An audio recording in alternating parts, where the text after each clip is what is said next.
Hello everybody and welcome to today's iRacing video. Now today is a very exciting day within iRacing as we finally get our hands on the Porsche Cayman GT4 Club Sport car. Ever since iRacing announced this car coming to the game, there's been a lot of hype surrounding it, so now that we can actually drive the car for ourselves, does it live up to the expectations?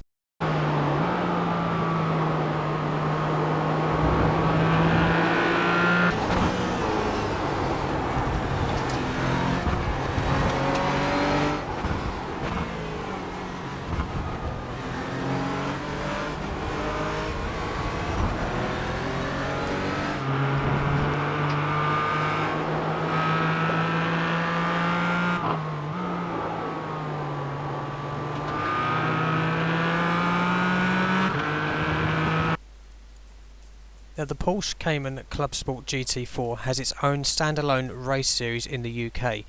It's in between the Porsche Boxster series and the Porsche Carrera Cup, so it's a great feeder series and one is only going to get more popular. To look at, the car is stunning. Now you can see on the bonnet here they've included the IMSA Michelin Pilot series logo. Now of course this is the series that the car will be used in. They have also hinted that it will have its own standalone series, however more information on this hasn't been released yet. The interior of the car is actually really nice. Now you can definitely tell it's a road car turned race car because you can see a lot of the original dash there with the fans. Plenty of carbon fibre wrapping and a nice LED display. Visibility on the driver's side is fine, however on the right side there is slight obstruction from the harness, so you might have slight difficulty if there's a car on your inside. You actually feel like you're sat quite high up in the car, which is nice. Now as I mentioned before, this car will be running in the IMSA Pilot series, so without a doubt this car's biggest rival is going to be the Audi RS3 TCR. So how do these cars compare to one another? To find out, I done a test session in both. I took them to the Lime Rock Park chicane circuit. I found this track to have a good mixture of straight line speed, fast corners, as well as heavy braking zones with the chicanes for the change of direction. First of all, I done 10 laps in the Audi TCR. Now I have never driven this car before, so please note they are not hot laps. These were my first ever 10 laps in the car and I recorded the quickest lap time.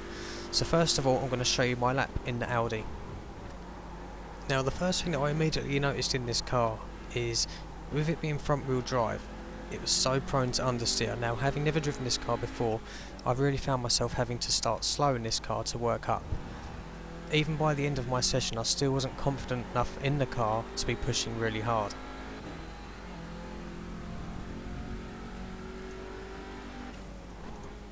Also under heavy braking I found the back of the car to be quite twitchy. This didn't give me any confidence in the initial turn-in. Of course, if you practice this car you'll get used to it.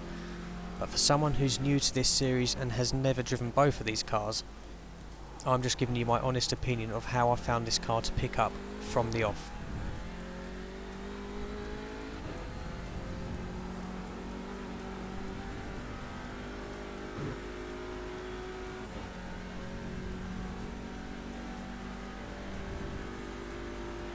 Afterwards, I went out in the new Porsche Cayman GT4, exactly the same test conditions, and used the baseline setup as I did in the Audi.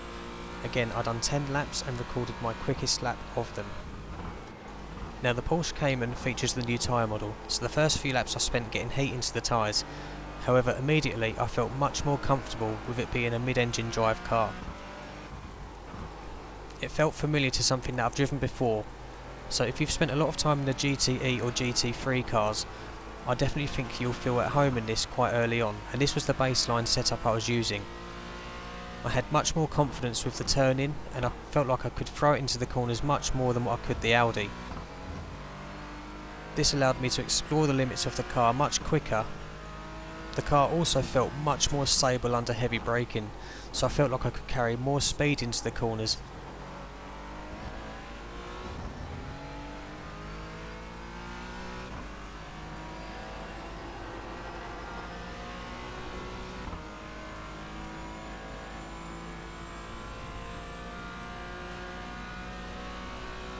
Now as you can see, I was almost a whole second quicker in the Porsche Cayman GT4 after 10 laps.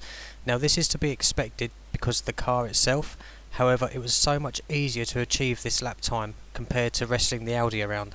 So if you haven't driven either of these cars before, the GT4 is a much more user-friendly car to begin with. If you haven't got the time to practice in the Audi that you have in the Porsche, I'd definitely recommend you try the Porsche. It also features the new damage model, so on any big impact you can expect the car to fall apart. As a whole, I would 100% recommend this car to anyone who's thinking about trying it. When the Audi was released a little while ago, there was so much hype surrounding the car. However, because it was difficult to drive, I think it put a lot of people off. The Porsche Cayman GT4 is the perfect car to bridge the gap. If you spend a lot of your time in a GT3 or GTE car, I do believe that you'll feel right at home in this car straight away. It will take a little bit of practice with the new tyre model and how these cars handle in general, but compared to the Audi, it's a big improvement to me anyway. The cars aren't super quick, so it will encourage close racing. Now, the difference between the Porsche and Audi isn't huge, so I can expect some great class battles on track as well. It really is a car that will reward a driving style. To drive these quick, it will take practice, but it is very rewarding at the same time. With iRacing looking to introduce the BMW GT4 soon as well, I think the GT4 category as a whole is a very good choice at the moment. It's only going to get stronger and it's only going to get more popular. I for one can't wait for the new season to start now, and I'm definitely going to be spending a lot of time in this Porsche Cayman GT4.